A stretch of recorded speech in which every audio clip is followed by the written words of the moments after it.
Buckingham Palace is hit. The Queen won't leave Britain.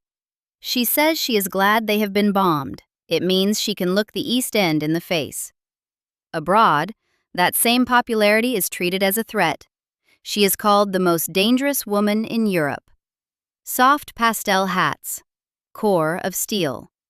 After she dies, the same story gets reread as performance, grudge, and monarchical drag. So who was she beyond the nation's favorite granny, and what did the crown cost her and everyone around her? The bombing is real. On September 13, 1940, German bombs struck Buckingham Palace while King George VI and Queen Elizabeth were in residence. Windows shattered, a water main burst, the royal chapel was damaged, and 4 palace workers were injured. 1 later died. The famous East End line is widely reported, though no contemporary transcript has securely preserved its exact wording. The same caution applies to the phrase supposedly used by Adolf Hitler, the most dangerous woman in Europe. It appears constantly in later retellings, but no German speech, diary, or official document has established that Hitler actually said it. Still, the legend attached itself to a real strategic fact. Elizabeth Bowes-Lyon mattered because she could make a hereditary institution look steady when much of Europe was collapsing. Her face in a bombed street, beside a nervous king with a stammer, carried more political weight than many speeches. That was dangerous to an enemy trying to break morale. It could also be dangerous inside the family she spent her life defending. Elizabeth Angela Marguerite Bowes-Lyon was born on August 4, 1900, the 9th of 10 children of Claude Bowes-Lyon, later the 14th Earl of Strathmore and Kinghorn, and Cecilia Cavendish Bentinck. Her mother was descended from Prime Minister William Cavendish Bentinck, 3rd Duke of Portland. Her birth was registered in Hitchin, Hertfordshire, near the family's English estate at St. Paul's, Waldenbury. She also grew up at Glamis Castle in Angus, the vast Scottish seat made famous by Shakespeare's Macbeth. Calling her a commoner creates the wrong picture. Technically, she was non-royal. She had not been born into a reigning house, wasn't a princess, and held no peerage in her own right. But after her father inherited the earldom in 1904, she became Lady Elizabeth Bowes-Lyon. Her family owned estates, a castle, and a fortune historically rooted in coal seams, mineral rights, and coal commerce in County Durham and northeast England.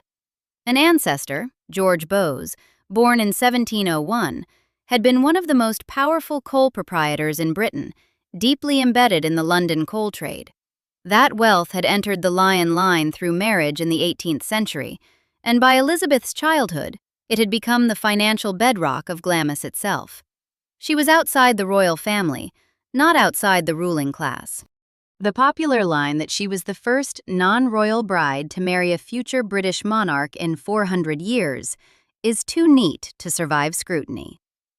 Anne Hyde, daughter of the Earl of Clarendon, married the future James II in the 17th century. The slogan survives because it tells a good story. An ordinary girl enters the palace and becomes queen. Elizabeth's story was stranger.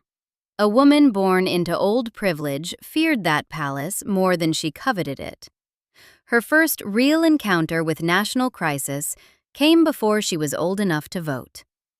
Britain entered the First World War on her 14th birthday, August 4, 1914. 4 of her brothers served. Fergus Bowes-Lyon, an officer in the Black Watch, was killed at the Battle of Loos in September 1915. Another brother, Michael, was reported missing in April 1917 before the family learned he had been taken prisoner. Glamis Castle became a convalescent hospital for wounded servicemen.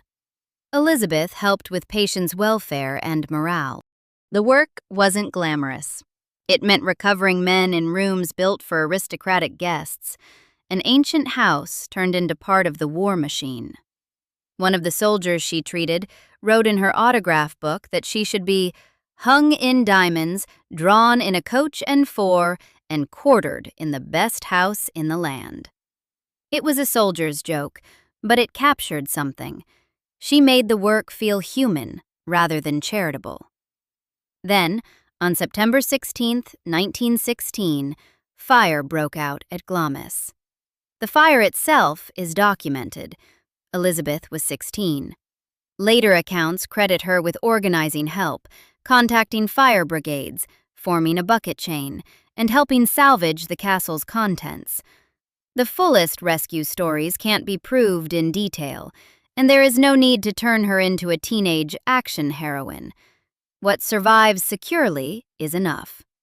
When the house caught fire during a war, she was there, involved, and remembered as useful under pressure.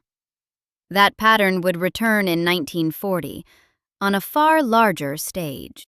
Before then came Prince Albert, Duke of York. The royal family knew him as Bertie. He was the second son of King George V, which meant he was expected to have a dutiful royal career, but not a crown. He was shy, anxious in public, and afflicted by a severe stammer that had troubled him since childhood. One made worse by a tyrannical father, cold mother, and a childhood in which siblings were apparently permitted to mock his speech.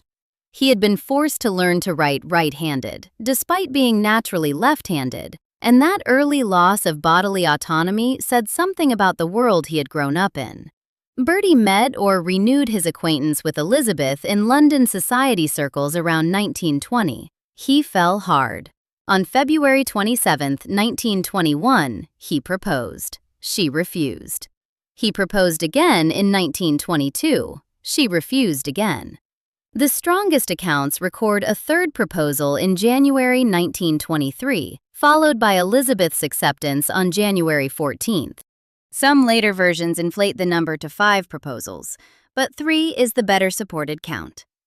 When Albert declared he would marry no other, his mother, Queen Mary, visited Glamis to see Elizabeth for herself.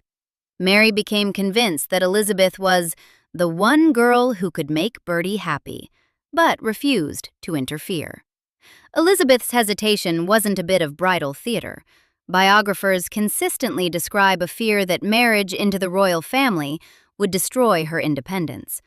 The phrase most often attached to her is that she feared she would never again be free to think, speak, and act as she felt she ought. That exact sentence does not appear in the surviving rejection letters from 1921 and 1922, so it can't safely be treated as a verbatim confession.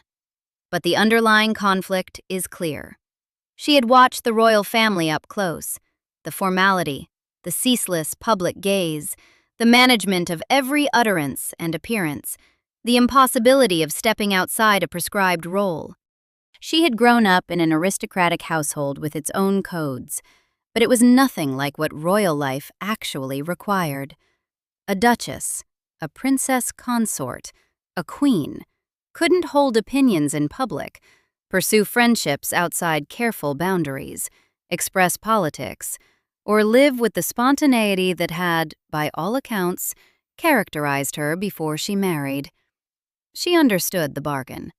A royal wife would have status, wealth, ceremony, security, and no ordinary freedom of movement, privacy, speech, or choice.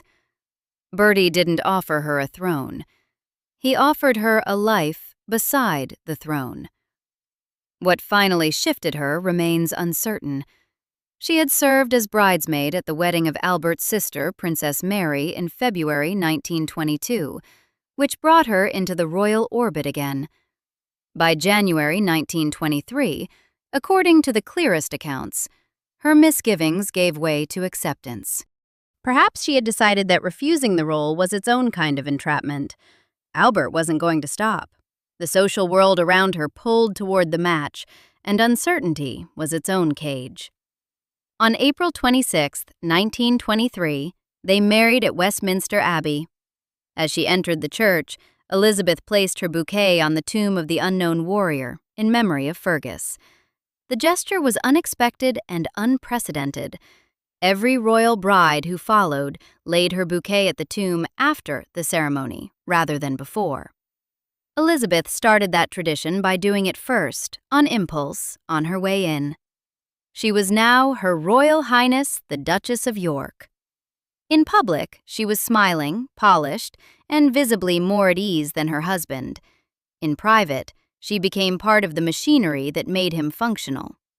Lionel Logue, the Australian speech therapist made famous by the King's Speech, began treating Albert in October 1926, almost 10 years before the abdication crisis. The film compresses the chronology dramatically. Logue had been in London since 1924, practicing at 146 Harley Street, and he saw Albert through 82 appointments over 14 months between October 1926 and December 1927. His bill survives.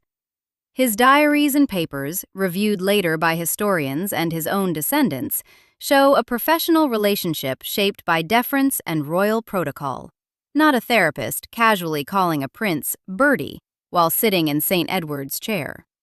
Logue wore his MVO decoration at Westminster Abbey during the 1937 coronation, sat in the apse to encourage George VI through the ceremony, and whispered, "Now take it quietly, sir," before the king broadcast. Elizabeth's role was less cinematic and more important than the film suggests. She encouraged the consultation, attended practice sessions, and learned the breathing exercises that helped Albert work at home. One account describes her as becoming thoroughly familiar with Logue's program of breathing exercises, so that she could help her husband practice them at home. Within weeks, Albert was telling his father that while 24 years of speaking in the wrong way couldn't be corrected in a month, he was confident he would eventually be able to talk without stammering. What gets me about that letter is the careful modesty of it. Not a cure, just a direction. Albert still had to do the hard work himself. Logue considered him the pluckiest and the most determined patient I ever had. In 1927, Albert opened Parliament House in Canberra on a tour of Australia and New Zealand. His speech was delivered with barely a falter. He later told Logue, "I have ever so much more confidence in myself, and don't brood over a speech as in the old days." The stammer never vanished. He dreaded broadcasting and rehearsed obsessively. Margaret Drabble later noted that George VI was occasionally pleased with himself. In 1940, his diary recorded his satisfaction with an Empire Day speech, followed immediately by the confession, "How I hate broadcasting." But that self-consciousness never left him. Even so, the man who had once struggled to speak in public was learning how to carry a microphone, a crowd, and eventually, a nation. Elizabeth didn't make a king out of him alone. Logue, Albert's own determination, repeated practice, duty, and experience all mattered. But she became the person beside him when confidence failed. On overseas tours before 1936, at every public engagement, in every drawing room or factory floor, she supplied the ease he couldn't always manufacture for himself. That made her indispensable long before she wore a crown. Then, in 1936, the crown arrived anyway.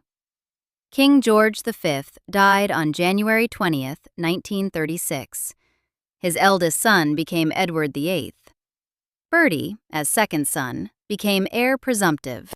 For a few months, Elizabeth still appeared to have escaped the role she had feared. Edward's relationship with Wallis Simpson changed everything. Wallis was an American socialite, wife of British shipping executive Ernest Simpson. She had divorced her first husband in 1927. Her relationship with Edward had become an open secret in international society by 1936, though the British press maintained a self-imposed silence until December of that year. On October 27, 1936, she received a decree nisi from Ernest. That wasn't a final divorce. During the entire abdication crisis, she remained legally married, and her divorce didn't become absolute until May 3, 1937. The issue was never simply that a king wanted to marry a divorced woman. The sovereign was supreme governor of the Church of England. In 1935, the Church had reaffirmed that in no circumstances can Christian men or women remarry during the lifetime of a wife or a husband. Edward wanted to marry a woman who would soon have 2 living former husbands. Her first divorce, obtained in the United States on grounds of emotional incompatibility, wasn't clearly recognized by English law. Under some readings, it was no divorce at all. That created a religious and symbolic problem at the very center of the Constitution. A king who embodied and governed within an established church would be married to someone the church considered still married to someone else. It was also political. The monarch ruled only through constitutional government. Prime Minister Stanley Baldwin told Edward that a marriage against ministerial advice would mean the government's resignation, triggering a full constitutional crisis. The cabinet opposed Wallis becoming queen. The governments of the Dominions, Canada, Australia, New Zealand, South Africa, and the Irish Free State, were consulted. They rejected the proposed marriage. Edward raised a compromise, a morganatic marriage. He would marry Wallis, but she wouldn't become queen, and any children would have no claim to the throne. But Britain had no ready-made legal mechanism. Implementing it would have required new legislation passed through Parliament and consent from all the Dominion governments. Baldwin's government and the Dominions rejected it. Elizabeth's response to the morganatic proposal was sharp. Writing to her sister May, as reported in biographical accounts drawing on the Shawcross biography, she argued that if Mrs. Simpson wasn't fit to be queen, she wasn't fit to be the king's morganatic wife either. It was a position that left no middle ground. Full rejection, cleanly stated. Nazi concerns later became part of the Edward and Wallis story, and the security services had indeed reported anxieties about Wallis's contacts and Edward's sympathies.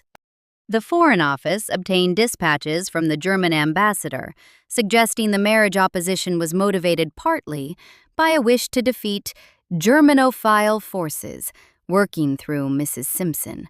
But Nazi associations weren't the legal engine of the abdication. Divorce, church teaching, ministerial government, Dominion consent, and public legitimacy drove the crisis. On December 10, 1936, Edward signed the instrument of abdication at Fort Belvedere in front of his brothers, including Bertie. The following day, December 11th, Parliament gave legal effect to the abdication through His Majesty's Declaration of Abdication Act. Edward broadcast that evening, saying he couldn't carry the burden of kingship without the help and support of the woman I love. Bertie became George VI. Elizabeth became queen. Later accounts describe both of them as devastated, not triumphant. George VI had not expected to rule. Elizabeth had twice rejected the prospect of royal life. Biographers describe the moment of accession as something like a blow to the head. The cage she feared had closed around both of them simultaneously. They had 10 months to prepare for a coronation originally planned for Edward. On May 12, 1937, they were crowned at Westminster Abbey, under a crown set with the Koh-i-Noor diamond. 5 months after the abdication had been legally enacted, on May 3, 1937, Wallis Simpson's divorce from Ernest became absolute. On June 3, 1937, Edward married Wallis at the Château de Condé in France. No member of the British royal family attended. The royal family presented the accession as a restoration of duty after selfishness. It was an effective story because it contained a great deal of truth.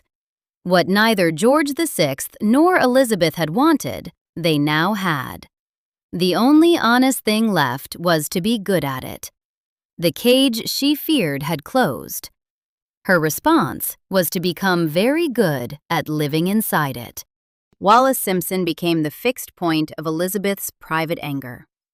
The basic reason is easy to understand. In Elizabeth's eyes, Wallis had not merely taken a king away from his job. She had pushed Bertie into the role he dreaded, and placed the health, stability, and future of the monarchy on a man already carrying a severe speech impediment and deep anxiety. Elizabeth had spent 15 years helping her husband build confidence in public. Edward had destroyed the arrangement that made it possible for Bertie to remain merely a duke. That grievance could be both emotionally sincere and socially brutal. Later royal stories say Elizabeth called Wallis "that woman," while Wallis called Elizabeth "Cookie," supposedly because of a fancied resemblance to a fat Scottish cook. The nicknames are repeated endlessly, but neither has a strong contemporaneous documentary trail. They belong to royal lore, not proven daily conversation. One close friend of Elizabeth's, the Duke of Grafton, later insisted she never said anything nasty about the Duchess of Windsor, except to say she really hadn't got a clue what she was dealing with. That denial is itself a form of commentary. The policy consequences are clearer. After the marriage, Edward remained His Royal Highness the Duke of Windsor. Wallis became Duchess of Windsor, but she was denied the style Her Royal Highness. That was no trivial matter of stationery. HRH determined rank, protocol, social precedence, and the visible boundary between inside and outside the family. The difference between the Duchess of Windsor and Her Royal Highness the Duchess of Windsor was the difference between a woman who had married into the family and a woman who was part of it. Elizabeth supported the exclusion. George VI was the formal sovereign who made the relevant decisions, operating through court authority and government mechanisms. When the Duke of Windsor died in 1972, Wallis attended his funeral in England. Elizabeth met her briefly. No warmth ever passed between them in any recorded form. This is where the dangerous part of her character becomes visible. She didn't need to shout. She could turn injury into etiquette, make exclusion look like protocol, and sustain a social execution across decades without ever having to publicly announce it. In 1939, just before war, George VI and Elizabeth toured Canada and then visited the United States. They were the first reigning British monarch and consort to visit America together. Eleanor Roosevelt described Elizabeth as perfect as a queen, gracious, informed, saying the right thing and kind, but a little self-consciously regal. Elizabeth told the Canadian Prime Minister afterward that the tour had made us. She meant it. The combined Canada and United States tour had turned two unwanted inheritors of a shaken throne into international figures.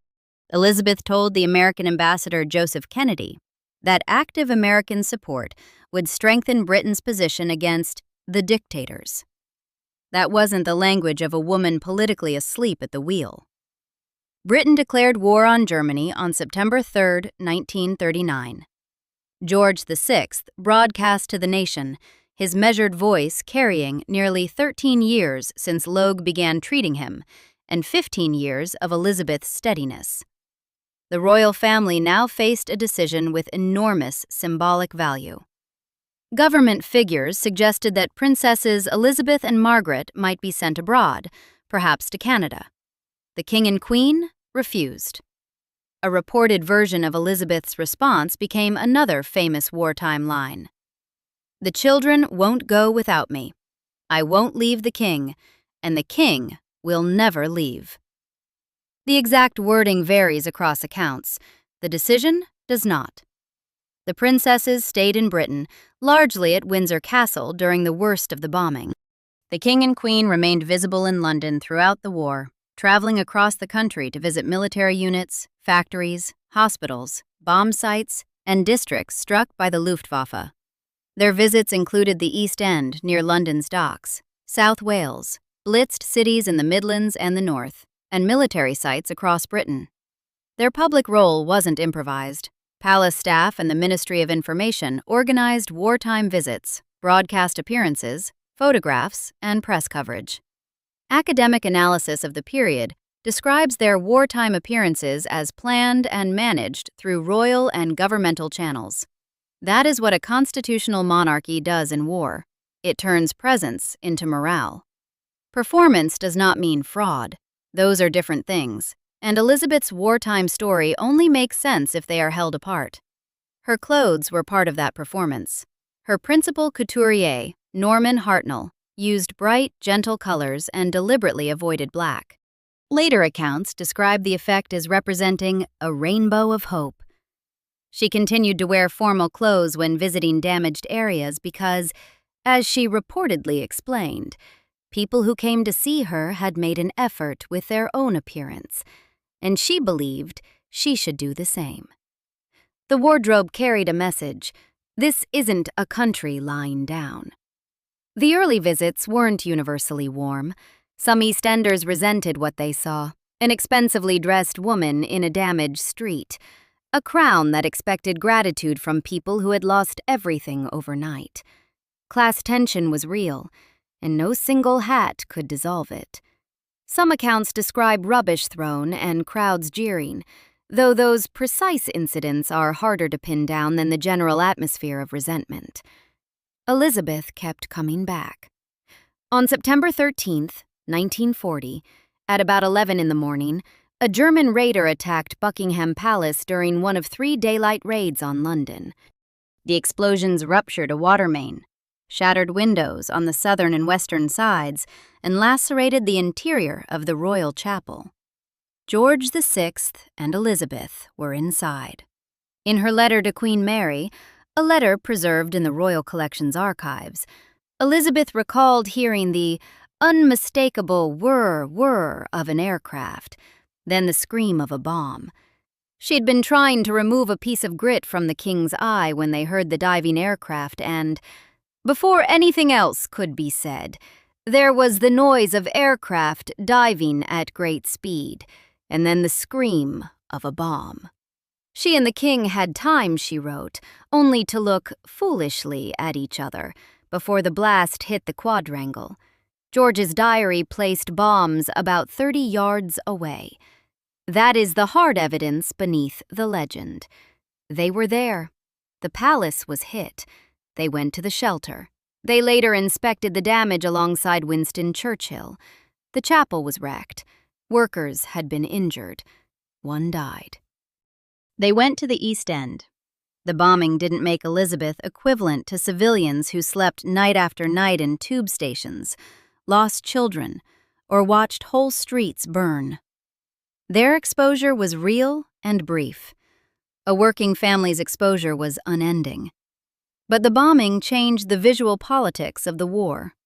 The monarchy's own home had been struck. The Queen could stand in bomb damage without looking entirely untouched by it, because she had been touched by it, once, in a palace with royal servants and stone walls and protocols for emergencies. The widely reported line about being glad the palace had been bombed captures that political reality, whether or not every word can be traced to a contemporary transcript. The bombing made the East End visits feel like something other than aristocratic tourism. Her courage was real. So were the security arrangements. During much of the Blitz, George VI and Elizabeth performed daytime duties in London, but often traveled back to Windsor Castle in the evening, some 20 miles west of the center, where their daughters were based. The exact frequency of those night drives is unclear. Windsor was safer. The princesses were there. Buckingham Palace had lost much of its staff to military service. Most rooms were shut, and the windows that bombs had blown out were now boarded up. The palace wasn't a comfortable residence. A king and queen who returned to Windsor at night weren't pretending that bombs couldn't reach them. They had already been in a palace hit by bombs. The arrangement shows how wartime courage actually works in practice. Risk, duty, calculation, family, and public symbolism all mixed together in ways that can't be resolved into a simple courage versus cowardice scorecard. George VI's stammer made the partnership even more visible. His September 3, 1939 broadcast declaring war was the product of years of work. Logue was present in the room. Before the broadcast, Logue whispered, "Now take it quietly, sir." George VI spoke the words himself, slowly, deliberately, and without breaking down.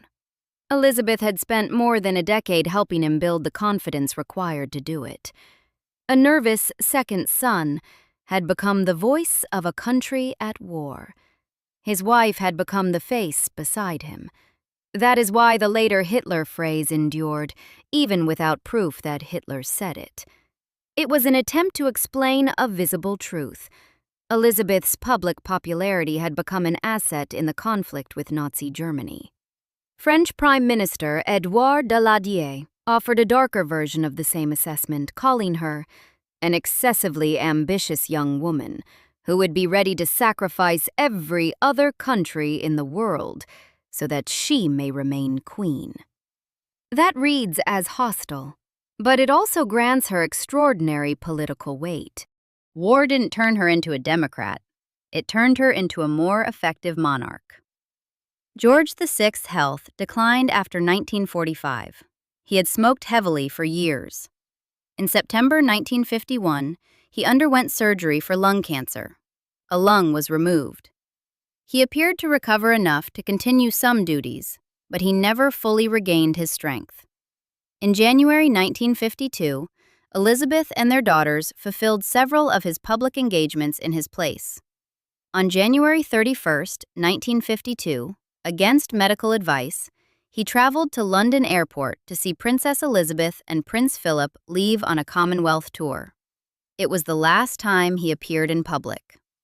6 days later, on February 6, 1952, George VI was found dead in bed at Sandringham House, Norfolk.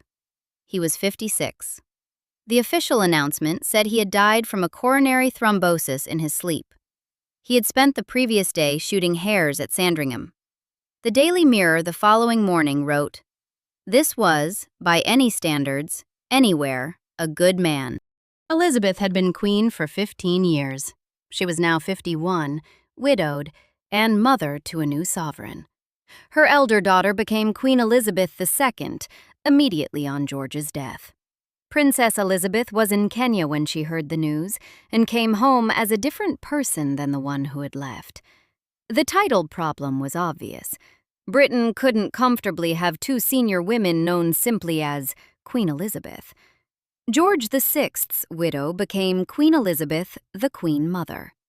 The title wasn't a new constitutional office, and it required no separate coronation or letters patent. It described what she was, a dowager queen and the mother of the sovereign. The informal Queen Mum came with time, a term that made her feel available, grandmotherly, approachable, in a way that dowager never could. The warmer label worked precisely because it hid the steel. Over the next 50 years, the same span as 2 world wars combined, Elizabeth remained one of the most prominent members of the royal family. She moved from Buckingham Palace to Clarence House in St. James's. In 1953, she bought the Castle of May in the extreme north of Scotland, which she visited each year. She attended royal events, held patronages across some 350 organizations, served as Commandant-in-Chief of the Army and Air Force Women's Services, and appeared year after year as a living bridge between the Blitz and the present. She supported Elizabeth II in ways that are hard to document precisely, but that the young queen clearly needed. Her daughter inherited the throne at 25, with no experience of ruling and a husband who chafed against the constraints of his constitutional role. The Queen Mother had lived inside those constraints since 1923. She knew what duty looked like and what it cost, and she didn't complain about either in public. Her private authority was a different matter. Her home at Birkhall, a small manor on the Balmoral estate in Aberdeenshire, became important to her eldest grandson, Prince Charles. Biographical accounts describe it as a place where Charles found something that was harder to locate in the main royal world: warmth, attention, shared pleasures, Scottish dancing, fishing, country routines, the rituals of an older aristocratic life. Authors who have written about Charles describe Birkhall as an emotional refuge, a place where his grandmother gave him the kind of sustained personal interest that the formal royal environment couldn't always provide. The phrase that he was the son she never had is attractive but unverified. What is solid is that Burke Hall mattered, that Charles was demonstrably close to his grandmother, and that her particular style of life, traditional, certain about its pleasures, comfortable with hereditary duty, was one he absorbed and carried with him. That closeness fed later speculation about Charles's path through his two great romantic attachments. Published accounts connect Burke Hall with Charles and Camilla Parker Bowles's later relationship, and some state that the Queen Mother permitted the couple to stay there. The biographical record notes that the Queen Mother and Camilla apparently got on well. A royal biographer who has written about Camilla observed that Charles was in awe of the Queen Mother, and Camilla reminded him of her in many ways. That is one observer's reading, not established fact. What it can't be stretched into is proof that Elizabeth orchestrated Charles's marriage to Diana, or strategically created the conditions for his relationship with Camilla to endure. The evidence does not support a mastermind narrative.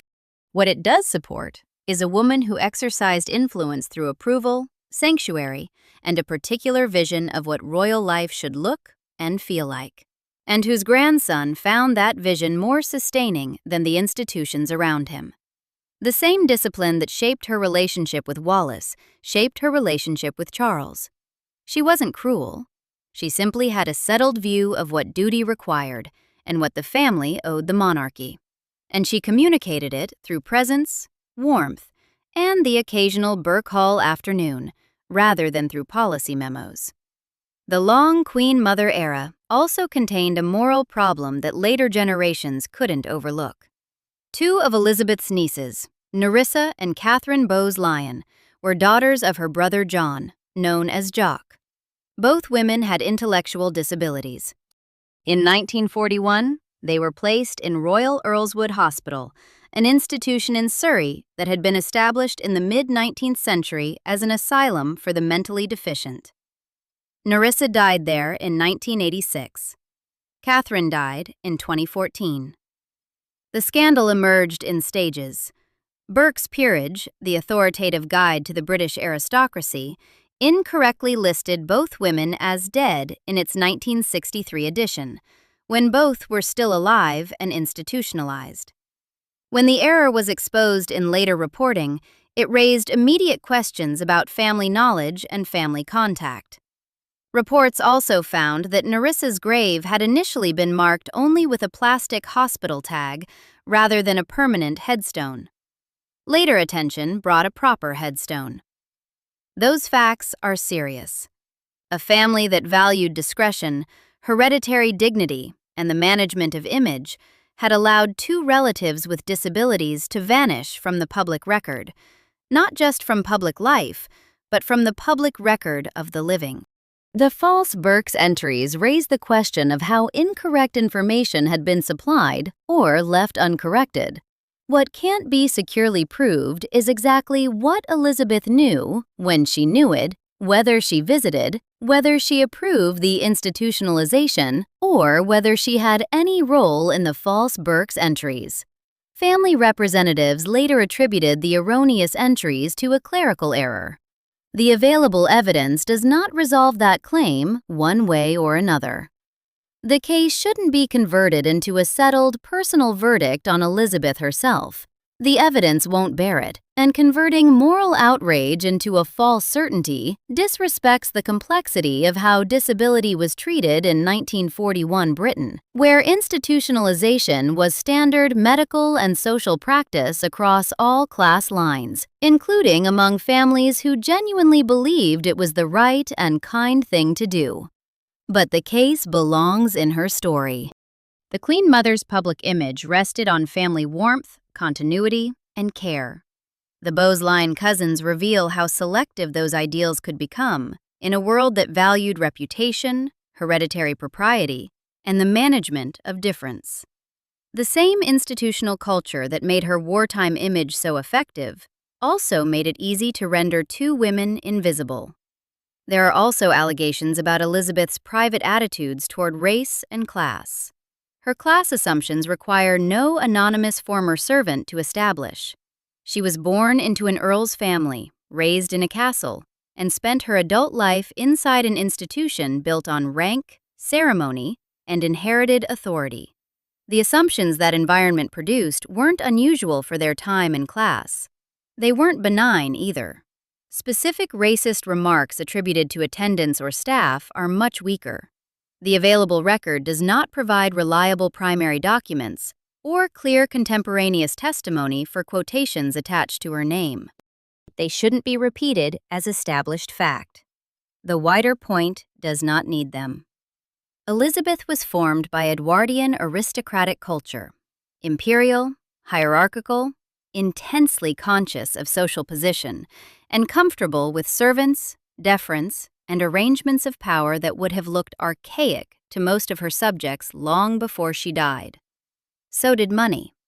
After her death, stories circulated about substantial Coots overdrafts and financial support from Elizabeth II. The exact figures can't be treated as verified accounting. No audited public ledger has established the popular totals.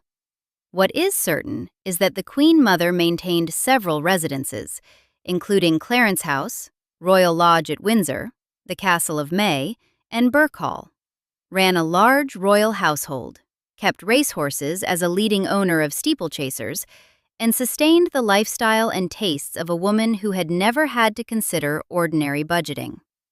The criticism had material foundations. It didn't need invented bank statements to land.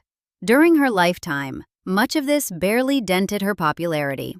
She reached her 100th birthday on August 4, 2000. Crowds came out. Newspapers treated her as a surviving connection to the Blitz, George VI, and a vanished Britain of ration books, waving crowds, and radio speeches. She had outlived almost everyone who first knew her as Lady Elizabeth Bowes-Lyon.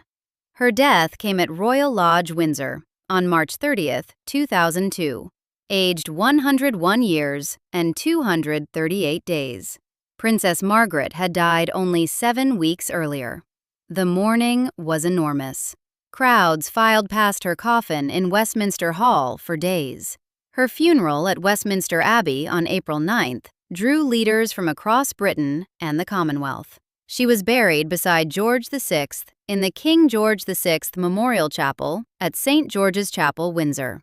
She had waited 50 years to be beside him again. Then came the reassessment. After her death, biographies, columns, and documentaries began reading familiar images against the grain. The pastel wardrobe became image management. The East End visits became royal theater. The hostility to Wallace became a lifelong vendetta dressed in protocol. Birk Hall became evidence of family manipulation. The institutionalized nieces became evidence of a colder world behind the family photographs. Her lifestyle became a symbol of an expensive, old-fashioned monarchy dragging behind a changed country. Some of that criticism corrected a real imbalance. Public memory had made her almost too benign. A hat, a smile, a wave, a glass of gin, a wartime quotation, and no complications. Some of it overshot. Her clothes were designed, but the bombs were real. Her royal visits were arranged, but she went to damaged places under wartime conditions. She was protected more than ordinary Londoners, but she didn't flee Britain. Her resentment toward Wallace was personal, but the abdication had indeed placed an unwanted burden on a man who had not wanted the job. She was privileged, but privilege alone does not explain why a shy, stammering king and his wife became the most effective public symbols of national steadiness in 1940. The split, saint during her lifetime, snob afterward, isn't a timeless public consensus. It's historically specific. The wartime generation that admired her thinned and died. A generation that knew her only as the Queen Mum, surrounded by the Charles and Diana catastrophe, the Wallace revelations, the Nerissa and Catherine scandal, and the exposure of a monarchy that could no longer control its own narrative, read her images differently. That is history moving forward, not a verdict from God. The danger of Elizabeth Bowes Lyon was never that she secretly controlled Britain like a villain in a palace thriller. Her danger was subtler. She understood that monarchy survives through feeling, loyalty, family, memory, resentment, gratitude, grief, and the fear of disorder. She knew how to turn those feelings into public strength. During the Blitz, that strength helped Britain endure. In the family, the same resolve could harden into exclusion. Wallace Simpson paid for it in style, status, and formal belonging for the rest of her life. Charles experienced it as the pull of an older world where duty came before comfort, and where private happiness was a luxury the throne couldn't afford to prioritize. Nerissa and Catherine Bowes Lyon became part of a system that could hide disabled relatives behind institutional walls and then record them as dead. Elizabeth herself paid a price too. The girl who feared she would no longer be free to think, speak, and act as she wished spent nearly 80 years inside the royal machine. She entered it reluctantly in 1923. In 1936, it swallowed her whole. By 1952, she had become one of its most effective guardians. The crown didn't create her steel. Glamis, war work, bereavement, Bertie's dependence, abdication, and the Blitz had already tested it. But the crown gave that steel reach across the 20th century. She was never only the nation's favorite granny, and she was never only the frozen snob of later biographies. She was a woman who refused the cage, wore the unwanted crown anyway, stood beside a king who struggled to speak, and looked at a bombed palace without leaving Britain. She preserved continuity for 50 years while keeping grudges with the same will she kept faith. In the surviving photographs, she is often smiling beneath a careful hat, gloved hand raised, composed enough to make the monarchy look permanent. The hat is real. The smile is real. The steel behind both of them is the part that history spent decades learning to see.